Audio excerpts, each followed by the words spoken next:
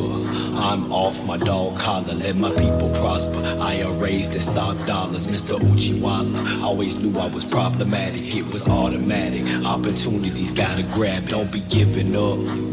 When you take a loss, you say you got a dream. You wanna be your boss, you wanna live it lavish. You gotta pay the cost, you say you need some answers. You better piss them off. We changed the world, y'all. We changed the world. I really did it for real.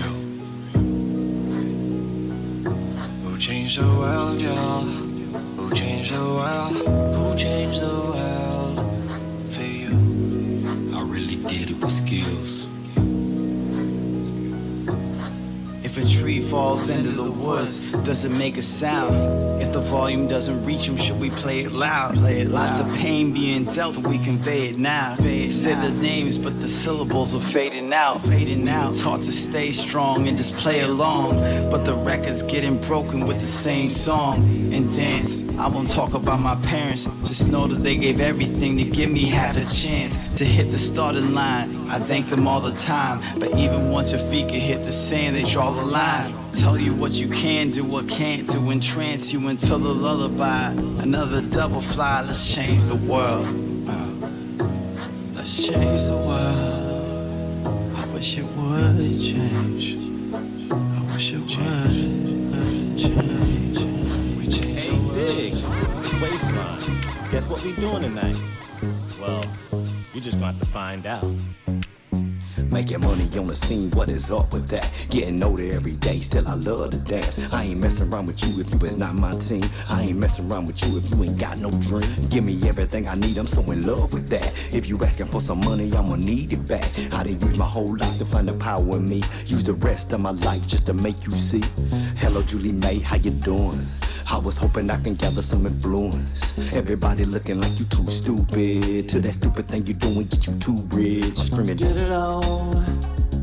Shake what you got, cause we're free. Don't stop till we get it on. Come along tonight and be free. Get it on you. Get it on you. Cause we've got to be free. Get it on. I'm screaming, do the right thing while I'm watching Spike Lee in the middle of the summer trying to do my little thing. I ain't never had a crown, but I feel like I'm a king. Somebody please tell me what that really means. If you do not get an answer, you should switch to the flow. Give them everything you got, no more those. I'ma do what I want, I'ma put it on roll. I'ma take me a shot, I'ma aim with a scope. I'ma give them a couple, then a couple of more. If you vibing, you vibing. If you isn't, you don't. That's the way that it is, that's the way that I live. That's the story of that, that's the story of them. One time for my people going hard when it's crunch time. Mister always skip a meal when it's lunchtime. I really mean what I say, not a punchline. Why you looking at the clock, boy, it's my time. Get it on. Shake what you got, cause we're free. Don't stop till we get it on. Come along tonight and be free. Get it on you. Get it on you. Cause we've got to be free. Get it on me.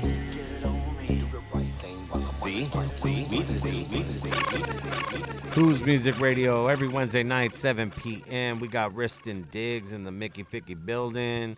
We got Sly Beats, JR. We got fucking Sweet Chuck. We got DJ Who. So what is good, man? Thank you for blessing us with those tracks, by the way. Man, I'm thankful y'all for playing that, man, bro. Anytime anybody decide to like play any music that you're a part of. Yeah, man, bro. That junk is exciting to me. Like, that's all what I do it for. Like making sure it get heard, but perform it. People playing it right next to me. DJs cutting it up. No, it's dope, and it's definitely a compliment, not a diss, because I do hate comparing MCs to other MCs. But one of the tracks that I brought up to you, I literally was like, "Yo, you got a Juicy J flow on that shit," and I love Juicy J. Juicy J's my favorite. And you were like, "Yeah," like, and I'm glad that you at least understood where I was coming from. Facts, bro. Because I understand, like, I pull from every tempo, every pattern, everything that I've ever heard, right? So like, even hearing that, I'm like, bro, yeah. When I think about Juicy J and everything, there was certain flows and stuff that he followed that I really fuck with today, right? And that's what I mean. It was crazy you pointed out on that because when I attack certain tracks, I try to attack it in ways of what I think people who, if I was writing for somebody, sometimes I always think about who I would want on this track, even though it might not be the type of track that somebody would conventionally send them. That's dope. So man. that's wild that you said that on that track. Yeah, no, I kind of heard it. I love them cats, and like I said, even though I was real underground, listening to a lot of shit. Like I said, Ghetto Boys, fucking, 3-6 Mafia for sure. Boy. Like I even said like Too Much Trouble, Psychodrama, like random ass fucking down south shit. There's an old school one called the Ghetto Twins. Oh really? I'm gonna tell you, it's the craziest shit I ever said. I saw it back in the day because my brother had a tape, and I used to be like, wow, these girls named the Ghetto Twins. But they were killing shit, though. Were they real twins? Hell no. I doubt it. I doubt nothing was, at that time, I don't even think nothing was legit, like, it was just stories or nothing. You know what I'm saying? Like, they was taking people who was, like, from way other places, just naming them stuff. But their name was the Ghetto Twins. And honestly, bro, if you go listen to that one album they had out, it's pretty like it definitely is ahead of its time, you know. But that's a southern the southern thing. Yin Yang Twins was crazy early in their days before like the Lil Jon era. So. Let me ask you this: since you being from the South, from the South, how were you more leaning like No Limit or Cash Money? Yeah, man, I experienced both. I was more Cash Money because Cash Money just like.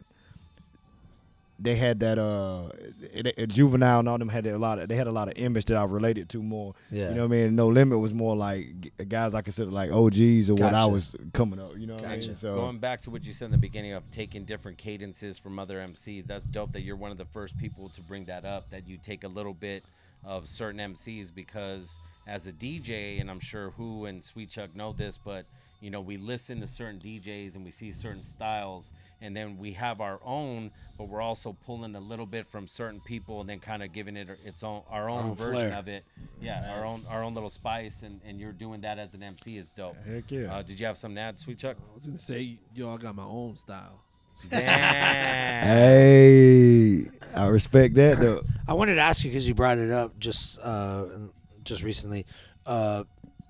You said you write for other artists too? No, I keep all the artists in mind every time I write. Oh, okay, gotcha. Like if you were a ghostwriter and the verse you write, like who would that go? Yeah, I could do perfect mix-match in my head with everything that I have, and it just might be an inspiration of it. But when I go in there and I attack it, I know that it's just me anyway. So I have to like make it myself. But I might come in there and with a thought process and like, man, wow, this if I had such, I want to come with the spirit of intensity that this person would have brought on that track. And it might come out during the performance, or it might come out just just like what I'm thinking I'm talking about. Gotcha. You know what I'm saying? It just might be in that realm. Or today, you know what I'm saying? Like I think it's on autopilot, so I don't even consciously think it. You just do it. It's like a library. I've heard so much music. I didn't listen to period pieces where I just sit with a month listening to 60 music. I sit with a month listening to 70s music. I won't change anything. And so at that time, like my brain is like a library. I can pull from it any time. I don't even know where I'm pulling from sometimes. I just know it sound tight on the record. Yeah. You know. Which that's all you need. What's your opinion on like when rappers, I guess, when a rapper doesn't write their own thing? Oh man, if you don't write your own thing, it all depends on what your purpose or how you like create music. Like if you create music from the spot where you really want to be the best MC in this game, right? And you really like sticking to the culture of hip hop, right? You got to understand that there's people who really care about that. Yeah. So if you come in there and you making yourself seem as you are, then there's people who really gonna be there to be like, yo, okay, but you remember you stepping in our world too. You know what I mean? I'll throw a tomato at you. All right. Up, you know what I mean? Like if it's not facts. No, that's what I'm saying. But if I hear an MC and they're going like, I don't even write this shit, I'll be like, what the fuck? Yeah, and see, wait, now let me go now. Okay, so now when you're in a Beatles session or Rolling Stone session or Beyonce, they got 7 writers. No, of course. So wait. So why is it different on the R&B or rock and country or everything else except for the hip hop? Because in our culture of hip hop, you fucking create your own beat. You don't fucking just rhyme over someone else's shit. You fucking write your own shit. It's just a known fucking part of the culture. I understand if you have vocal skills and then the label's like, yo, we just need your vocal skills, do this, and you're gonna be a millionaire, they're gonna do that. Yeah. Now you got Will Smith, let's just say, who's a rapper who wants to make it big, then they're gonna go, yo, we got this person who wrote Summertime, we got this person that did this, where you're gonna be the Men in Black, and you're that fucking face, and now like you're our puppet, we're putting you out. Underground MCs, we're nobody's fucking puppet. No, underground DJs, MCs, yeah. And that's where I'm saying. I think that's probably. But I understand what you're saying. I get it. Is what I'm saying is like I think that's the line. Well, let's go here. If you guys are listening, whoever's in there in the chat, or you're listening to the show, fucking in the future, whatever the fuck, type in Mad Skills Ghostwriter, and if you find the live version, he will say the names that he ghost wrote for. Yeah. And so if you listen to that song. Okay. He literally says he wrote for Jermaine Dupri. He says fuck Puffy because his fucking check bounced. Like he fucking talks about Foxy Brown writing for all them. So there are ghostwriters, and poor Matt Skills, who is fucking just as almost as dope as Big L to me, lyrically ghost wrote for those motherfuckers. So there are MCs that are taking that fucking I mean, even Drake and shit's probably, you know what I mean? No, that's why I wanted to ask, like, what's your opinion on, like, you know, obviously when you're at a certain caliber, you got guys coming in. They might not be writing your whole verse, but they're coming. Maybe if you're stuck on a couple, like a 2-bar, if they throw, it's just how it is. If you got if you in the studio with us and we creating at the same time, I'm working a live band. Yeah. Right? So even when I'm in a live band outside of what I do in the studio, like, man, you in the hot seat. We write right there on the spot. Yeah, exactly. So like everybody's playing everything, and right now you just not on the track if you don't come up with something right now. Now you got to stand on stage and look stupid. Yeah. You don't even get to perform on the song because you didn't write anything. You go get us the drinks. Yeah. So now you know what I mean. But now you might have to lean over and let him really do that chorus, and him say, "All right, bro, kick a 16 here." And I'm like, "Cool, I got it." But then he might say and change and flip your whole idea of your chorus, and now it's like, oh, I don't even know who wrote this no more. You know what I mean? To play devil's advocate on one double standard, I guess I would have in that like scenario, is that I understand, like, let's say there's an R&B artist and they write their own stuff, let's say, or they're not, but they say, yo, I need either Prince or I need the Bee Gees, like I need Barry Gibb to write me that fucking hit because they need that hit. So I could see them asking, but if someone is an MC and needs like to go, I need Jay-Z to write my verse so that I can make it. It's like, that's Dr. Dre on Still Dre. That's my double. That's my double standard. You know, Still Dre was wrote by Jay-Z. I could honestly, well, I know the whole Chronic was written like by 80%. But I'm of saying the DLC, Still Dre so I get, was written by Jay-Z. So all those Snoop verses. but that's not. I get it. That's my point. Ice Cube wrote before that. Yeah. For fucking Dre and everybody. No, I get that. That's why I always say Ice Cube over Snoop, because he did all the NWA shit. And then you got, you know, I'm sorry, but I mean we can go there all day, but it's just like, you know, the Dre shit, like DLC is the man. Yeah. Like if it wasn't for the DLC straight out of Texas that started off in the Fila Fresh crew, that fucking sound would not be the way I don't it know is. that one. I can't. Well, musically it would, because Dre's the man when it comes to that. But lyrically, DLC helped with a lot of shit. So you don't care if it's underground, you do care, but if it's not, then if it's commercial, it is what it is because it's commercial. I'm expecting that shit. Yeah, gotcha. But if it's underground, nah, man. And if you at But least what if start it's- off underground and then you go to that level, yeah, but I what if, kind of at least a little respect it because at least you fucking dipped and did what you had to do to get to that. So what if it's okay? Let me give you this scenario.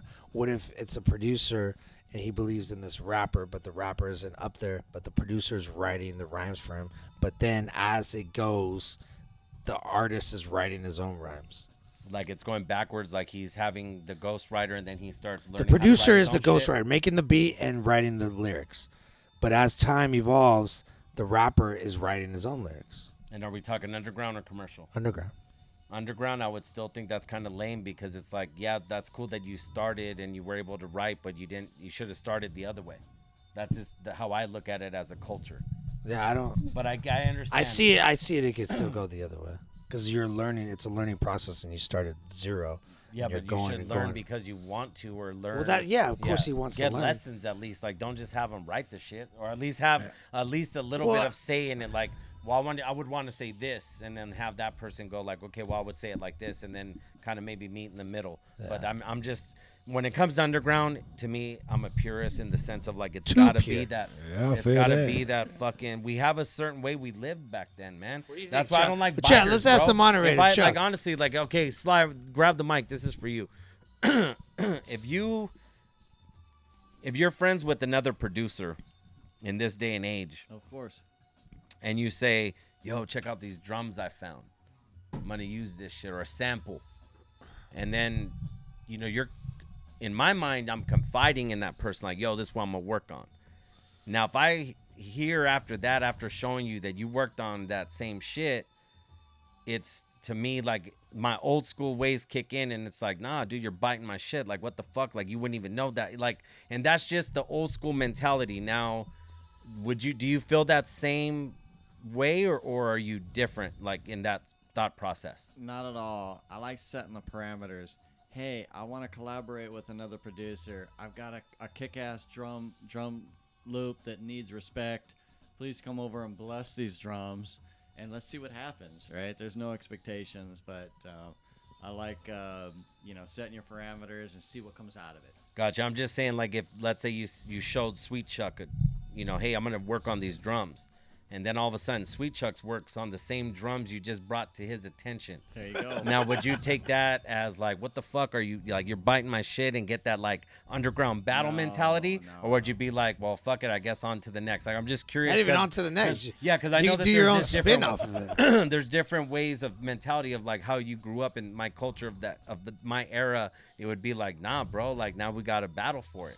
Like, you know what I mean? Like, because that's like old school shit. I know it's Battle sounds for the dumb. drums? No, I'm just saying in general. It's just I that feel way that of like. though. That's how I felt like it was when I was watching like the movie Juice. Yeah. I felt like when them DJs was battling there, Yeah. I was like, oh yo, that shit's real. Like you can't bite nobody's shit because if you do, like they're gonna really. And then, but also that's why I understand both sides of it. I'm It's like like an MC spitting another line or a punchline, and you're like, what the because fuck? I've collaborated with lots of producers and I brought over samples, drums, everything. I brought over a producer, just a straight up sample, and I'm like, yo man, I got this idea. Here's the sample.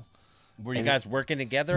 No, I had the idea. I gave him the sample, and I'm like, yo, see what you come up with. He laced it up with the drums. Yeah, you gave him permission, though. I'm talking about someone that just takes the shit you just showed them and just fucking takes it for themselves. Oh, that's wrong. That's what I'm saying. Wait. That's, And that's then they my, release that's, it? That's my whole point. Yeah, well, Is yeah, that that's I just go, a dumbass hey, dude, check out motherfucker." this fucking That's record what I that found, is. and look at how dope the sample is, and then all of a sudden, Biter. you fucking go the next day, and they're like, yo, check this out, and you're like, what? Like, I just showed, like, okay. Well, then no. Then you Yeah. pull the card and you say like, Yeah. dude, I just showed you. That's my point of like, I'm curious to know. I don't know the anybody who does mentality. that, Yeah, technically. that's where I'm like trying to figure out. Like, I thought you were being soft and saying like, if I showed you the sample and then he laced it with the drums, and I'm like, damn, that shit is dope. 'cause that's a and then let me add collaboration. to I'm it, talking and then about you're like, I wanted that. No, that's like me going like, yo, Chuck, I found this record. Check it out. I play it for him. Go, yo, I'm gonna flip this, and then the next day, Chuck's like already flipping the same sample that just like. I think yeah. Yeah. Well, yeah, Chuck. What do you Yeah, think what's of- your take on it? Like, I think we were talking about something totally different. This went totally off the rails. You're talking about like MCs writing for other MCs. And my take on that is like this music industry's been that way for a long ass time. Just go back and watch the documentary about the Wrecking Crew. They did all the fucking music for all these bands that were big artists, but nobody knew who the hell but they even were. before that movie came out, it was Standing in the Shadows of Motown because it was the Funk Brothers it's that like- did all that it's shit. been A done. white dude. It's came up also with those lines. it's also could go to like maybe the writer isn't really what is the visual needs to be, so the writer gives it to what the visual needs to be. This other person, which they have an amazing voice, and that's what it is. I think it goes. A lot of people do it because Dre's not going to sit there and make all these damn beats. No. He's got ghost producers. No, he bringing in does. shit. He does have it. There's He's got samples. like people like got- listening to records, like bringing in Like shit. yeah, there's famous producers can buy beats off of someone else, and because they own the rights, now they can say that they own it and put their Well, name usually, on it. yeah. I mean, usually there's what a I've purpose. read is like a lot of big time producers. They'll buy like. They'll have their guys go out and see all these samples, and then they'll send in the sample pack, and then they'll buy the sample. But what I was getting at, producer-wise, I'll do it MC-wise. It's like Cypress Hill and Ice Cube.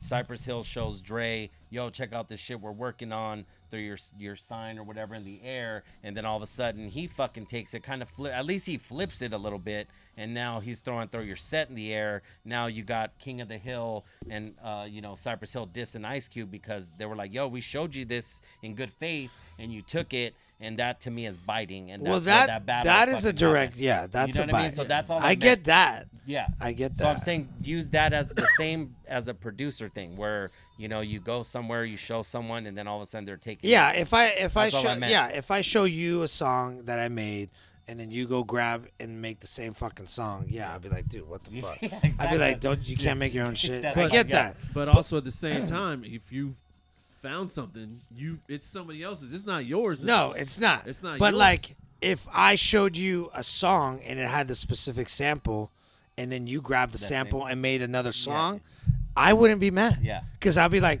damn, that's dope. Because it's a different song. Yeah. But my thing And you was could this flip too. it different. Yeah. And So back that in the day, and there the was- samples aren't owned by the sampler. Like there was unwritten rules back in the day where it was like if someone like let's say EPMD came out with the sample, I know you're lost now, but it's let's say EPMD came out with the sample, it would be like 5 to 10 years before someone else uses that same sample. And nowadays it seems like no one gives a fuck about anything. It's like, well, I'm gonna use it too. Fuck it. Well, no, it's a free for all, and it's more like, can I make it hotter? Yeah. Can I make it doper? Can I make it smack? Or I think it's just gonna work because it already worked. Yeah. Right. No, like that. I mean, like there's a song in the dance world, a craze, which they sample that '90s R&B, "Do It." The name of the song is called "Do It," but anyway, they sampled that one little piece R&B song, and right now it's like a huge club song. Well, yeah, it's like Dido and fucking Eminem. Yeah. Yeah, that was You know what I crazy mean? because Like, that was you her fuck- original. Yeah. Yeah. She came out at the same time, and boom. Eddie Brickell and fucking Brand Nubian and shit. I was gonna ask you. So when Sly had something to say. Yeah, sampling is a part of hip hop. I look at it like, go ahead, sample it. Have 1,000 people sample it, 100,000 people sample it. The cream will rise to the top. Exactly. So if you sample it right, we all have respect. So there's no right or wrong. There's no rules of music. Go ahead, sample it, see what happens, right? Or you sample it and you chop it so good that no one knows what the sample, and it's the same sample that everybody used. Yeah, I don't. Actually, hate there's any of a it. there's a record. It's so funny, and I hate even saying this, but I remember listening to it's a Maxilla Blue. It's an underground artist out of Minnesota, I think, if I'm not mistaken. And I remember listening to the beat, going like, "Damn, man, whoever produced this, so fucking dope." And then I was like trying to figure out the sample because I'm that dude that's like, I'm gonna find it on my own. And then I got so tired, I fucking looked it up, and I was like, "Yo, I got that record. What the fuck?" And so I went back and listened to it, and I shit you not, dude, this dude heard a half a bar here, a half a bar there, and fucking made it. And I was like, wow, that's so beautiful, bro. Like when you That's how you find put it someone that together. can take a sample and really flip it, like you said, to a point where you just, whoa. They just don't know. That was a genius of Premier. He did the Yes. same shit. He'd find like 2 notes and then make a whole fucking beat out of it. You're like, God damn. Also with, reaction. also with Daft Punk. I don't know if you guys are familiar with them. but- Yeah, I am. Yeah, Daft Punk. Yeah, Daft Punk is sick with it. They chop like a motherfucker. Yeah, and they loop like a motherfucker. Yeah, so you won't even know what. They're good at it. Yeah. You know. I like what Michael said in the chat. Don't call yourself an MC if you need a ghostwriter. Yep. There you go. There you go. And I honestly, Michael's been spending some knowledge up in this motherfucker. Yeah, this I'm whole not time. mad. I'm not mad at that comment. You know what I mean? Because I understand it. Like I said, like some people really work hard at writing and becoming the best at this craft. You know, and when you do that, you know what I mean. Like it's just like anything that you join. Everybody respects the top level of it. Nobody respects like a football player that's getting a big contract, but he's not as good as Barry Sanders.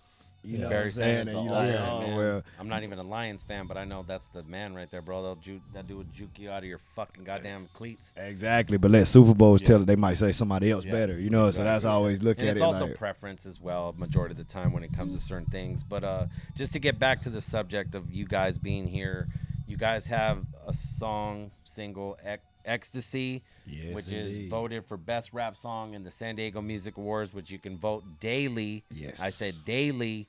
And that is, it's Sly Beats featuring Riston Diggs, Cali the Dreamer, and Dre Cat. And so you also have a massive library because earlier, if you guys are just tuning in, just you and Sly Beats have a minimum of 200 tracks alone. Yeah, and then minimum. he can't even fucking name how many. That's artists. a lot. Yeah. Yeah, So, facts. it's It is a lot. plethora. I wanted to ask you. So when working on an album, how does it come together for you? It depends because it's changed over the years. Starting off with just me figuring it out, like what I want to write about, and actually having somebody who was willing to listen and cipher through my records to help me like actually artistically put this thing together.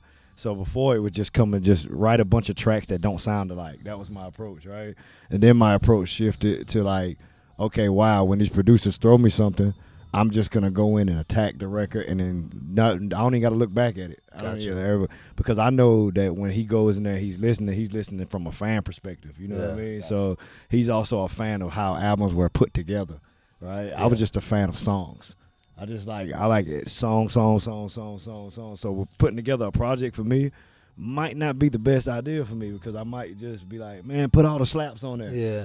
You know what I'm saying? That's just my personality. And do you already go into the studio where your verse is written, or do you write on the spot, or like you have to hear the beat, or what's your process on that shit? I put down my notebook probably like in 2016, and then and I just went to the phone after that, right? Because I had thought you were gonna say no. I don't I that's why I corrected it.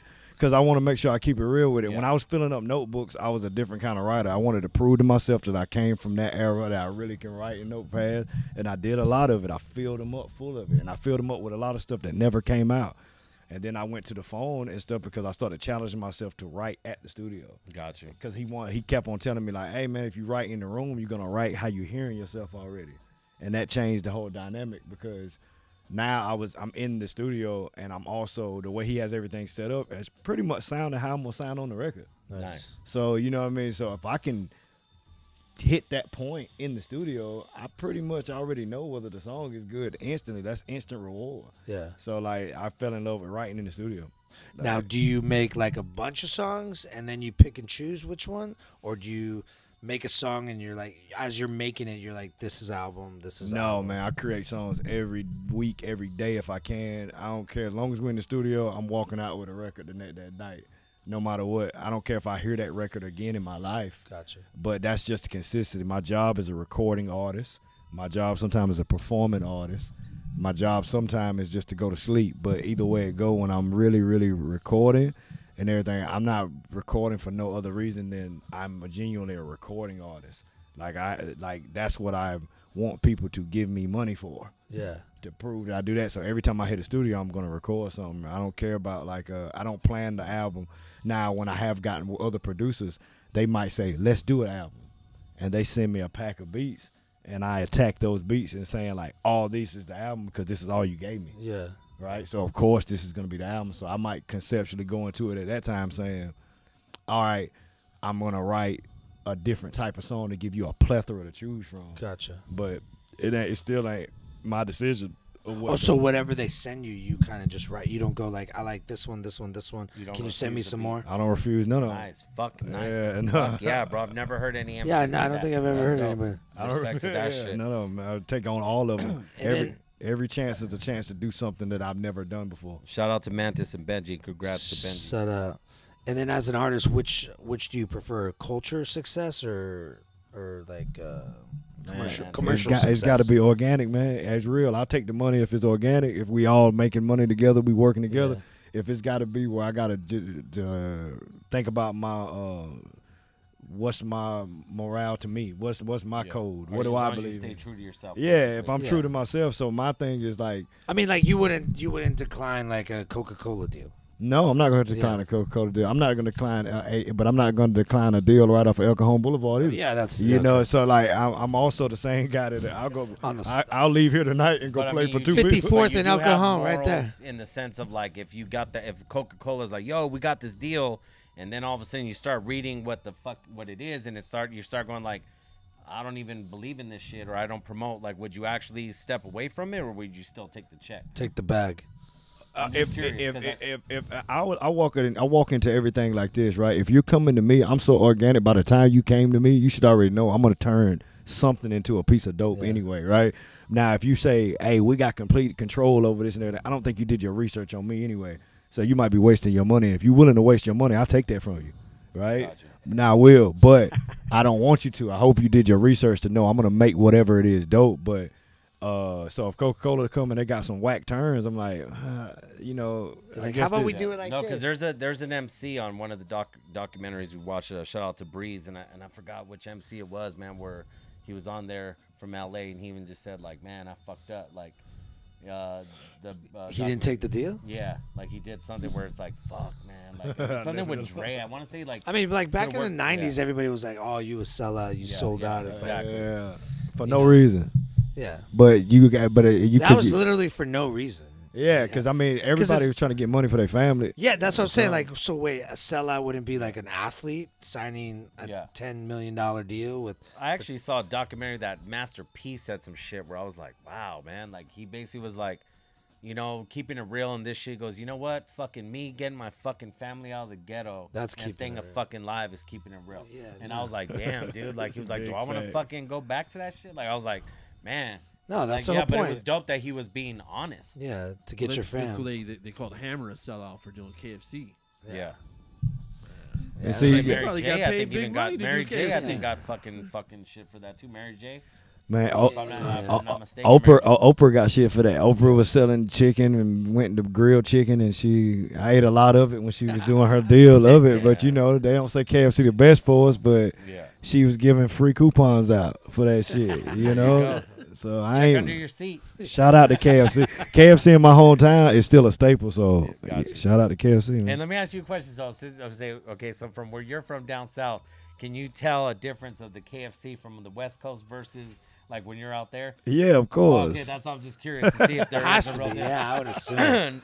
It wouldn't survive over there. Yeah, it's night and day different. I could just tell. Okay. I could just tell. California might not just give a damn about their KFC the same. Do you prefer KFC or Popeyes? No, man. Okay, look. Or Churches. I'm a Churches dude. In Paisley, South Carolina area, Popeyes gets no business, right? But Popeyes gets business for me out here in California because I went so long without ever doing it. When I finally had it, I'm like, oh, Popeyes dope. But if I got to explain that to somebody from my hometown, they're going to be like, man, that motherfucker crazy. Hey, try Church's fucking chicken sandwich, dog. That's just fire. I haven't had the chicken sandwich. I'm a bet that it's better than Popeyes. Okay, I'll take your word for that. Dude, I'll do that. I'll take it. 100%. I do that because the Popeyes one kind of sometimes kind of like slimy. I haven't had. Even Chuck, I think, even had the fucking Church's one. And he's probably got. I like Church's way better. Okay, all right. I've never ate at Church's. So. No? Dude, their fucking biscuits are ridiculous. Hey, yo, there's a biscuit out here right now that these people they just moved back to San Diego, and it's Southside biscuit, and they got some good chicken sandwiches, big bread biscuit with a chicken in the middle of it. And it's fat. Hey, I'm Mexican, bro, but I will battle and probably eat more gizzards than anybody in this room. Yo, you know about gizzards?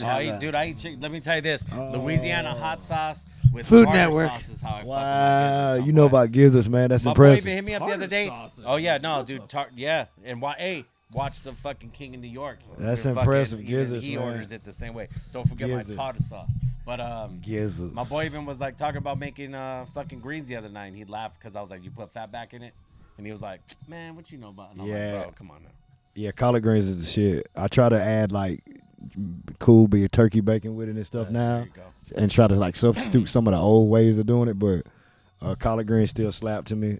What about gumbo? You like gumbo? Yes, I'll try. I even made a good gumbo one time. I made a good. Etouffee is better than gumbo though. It is because it's rich. Yep. It's real You got rich. that white, yeah, it's smooth. The roux in there is fucking fire. Oh, the roux is the man, bro. You don't make it without the roux.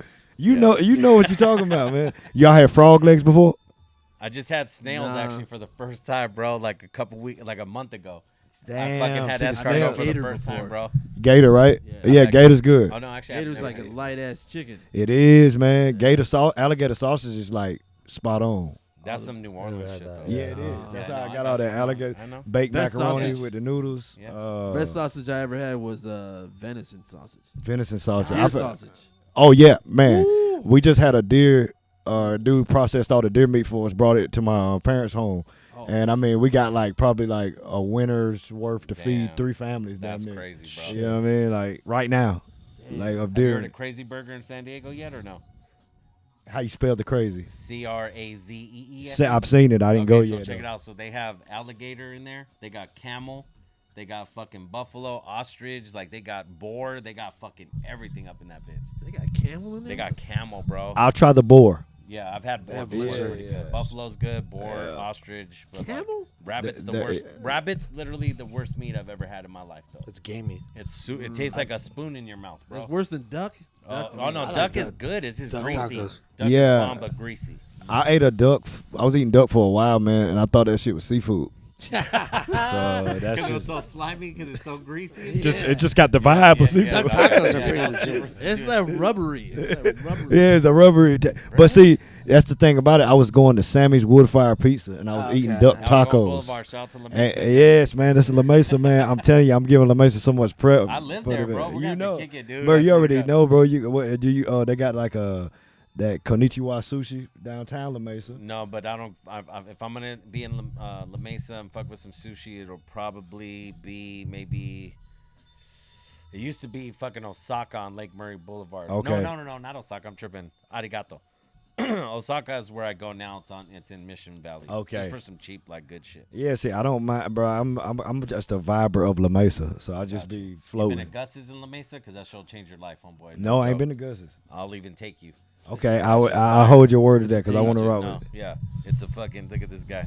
Gus's. Look at Chuck's getting jealous over there and shit. See, I just, man. See, I'm That's just trying to. his homies, dog.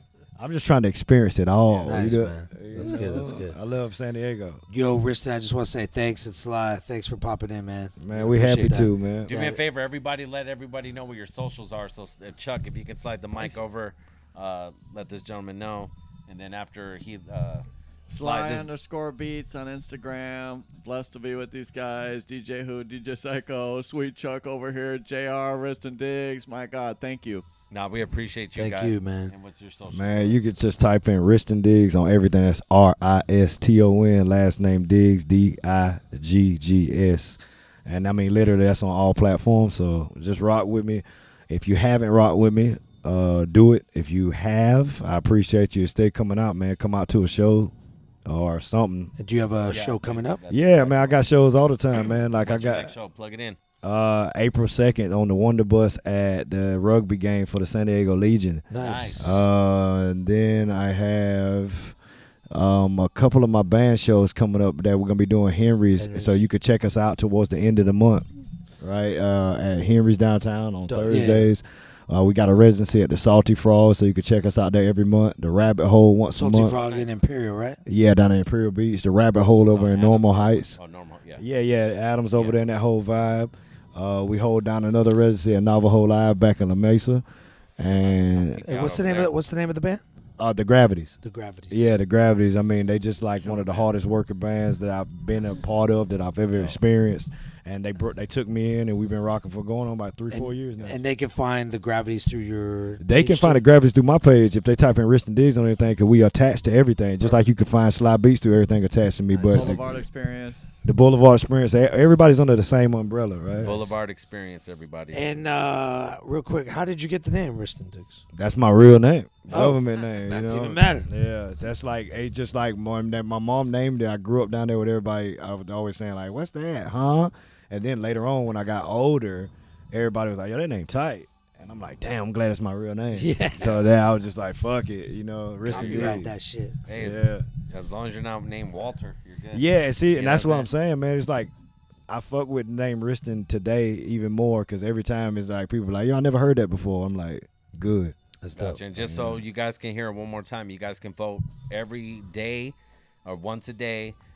San Diego Music Awards. The song is Ecstasy. It is voted for best rap song for the San Diego Music Awards. I think the voting stops March 25th, right? On Friday, So and get your votes in. The track is called Ecstasy, produced by Sly Beats. You got Drake Cat, Riston Diggs, and Cali the Dreamer.